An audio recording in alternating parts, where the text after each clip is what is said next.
Hi, boys and girls. This is our book today, Tops and Bottoms by Janet Stevens. It is a Caldecott Honor book. Now, you're going to notice something unique about this story. You might have already noticed I'm not holding it like a normal book. I'm going to read it to you like this, up and down. And as I read to you, I want you to think about why I might be doing that. All right, here we go, Tops and Bottoms.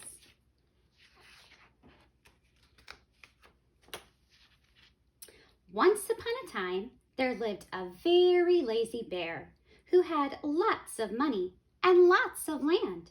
His father had been a hard worker and a smart business bear, and he had given all of his wealth to his son. But all Bear wanted to do was sleep.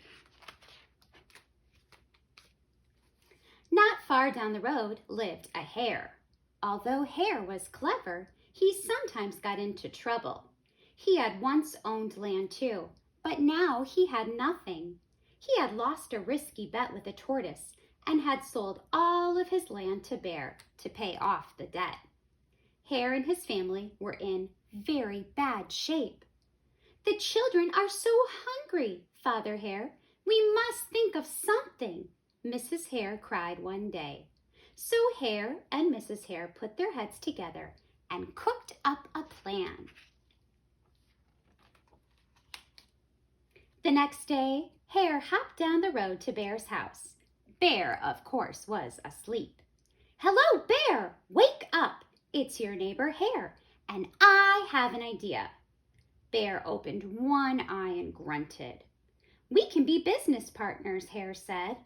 "All we need is this field right here in front of your house. I'll do the hard work of planting and harvesting, and we can split the profit right down the middle. Yes, sir, Bear, we're in this together. I'll work and you sleep." "Huh?" said Bear. "So what will it be, Bear?" asked Hare. "The top half or the bottom half? It's up to you. Tops or bottoms?" Let's see," Bear said with a yawn. "I'll take the top half, Hare." "Right, tops." Hare smiled. "It's a done deal, Bear." So Bear went back to sleep, and Hare and his family went to work. Hare planted, Mrs. Hare watered, and everyone weeded. When it was time for the harvest, Hare called out, "Wake up, Bear! You get the tops, and I'll get the bottoms." I wonder what's going to happen, boys and girls. Hare and his family dug up the carrots, the radishes, and the beets. Hare plucked off all the tops, tossed them into a pile for Bear, and put the bottoms aside for himself. What are you noticing about the tops and the bottoms that Hare dug up? Bear stared at his pile. "But Hare, all the best parts are in your half." "You chose the tops, Bear," Hare said. "Now, Hare, you've tricked me. You plant this field again, and this season I want the bottoms." Hare agreed. "It's a done deal, Bear."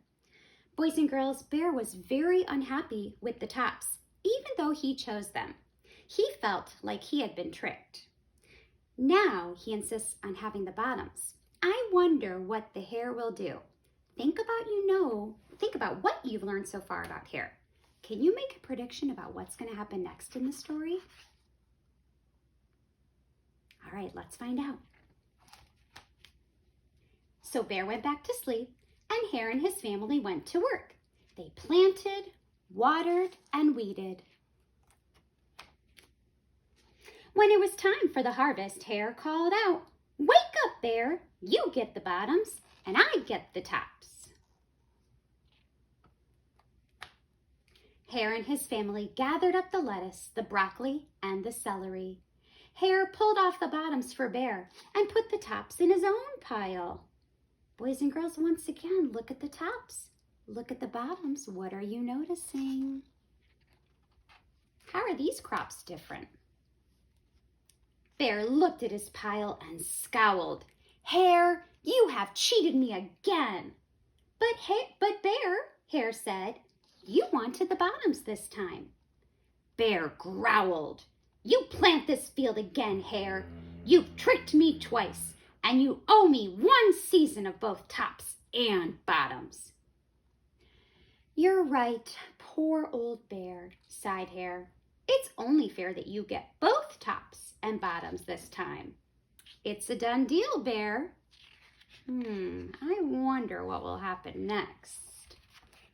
Think about what you know about the characters. Will Bear get tricked again? So Bear went back to sleep, and Hare and his family went to work. They planted, watered, and weeded, then watered and weeded some more. Ooh, these crops look taller. Bear slept as the crops grew. When it was time for the harvest, Hare called out, "Wake up, Bear! This time you get the tops and the bottoms." If Hare gets the tops and the bottoms, if Bear gets the tops and the bottoms, what will Hare get? It makes me wonder. Ooh. There in front of Bear's house lay a high field of corn. Are you guessing, boys and girls? Hare and his family yanked up every cornstalk. Hare tugged off the roots at the bottom and the tassels at the top and put them in a pile for Bear. Then he carefully collected the ears of corn in the middle and placed them in his own pile. Bear rubbed his eyes and watched. See, Bear? You get the tops and the bottoms. I get the middles. Yes, sir, Bear. It's a done deal. By now, Bear was wide awake. That's it, Hare, he hollered. From now on, I'll plant my own crops and take the tops, bottoms, and middles. Hare and his family scooped up the corn and hopped down the road toward home. Bear never again slept through a season of planting and harvesting. Hare bought back his land with the profit from the crops, and he and Mrs. Hare opened a vegetable stand. And although Hare and Bear learned to live happily as neighbors, they never became business partners again. Boys and girls, in the story, Bear learns a very important lesson. He learns not to be lazy and to do his own work. Now, even though you might not have a garden to grow or harvest, I want you to think about how you could apply the lesson that Bear learns to your own lives. That is a very important skill as a reader. And then last but not least, in the very beginning of the story, I told you that this book was going to be written a little bit differently. Good readers think about how an author chooses to write and illustrate their story. Why do you think the author chose to have this book presented long ways with a top and a bottom? That's all for now, boys and girls. I hope you enjoyed the story. See you later.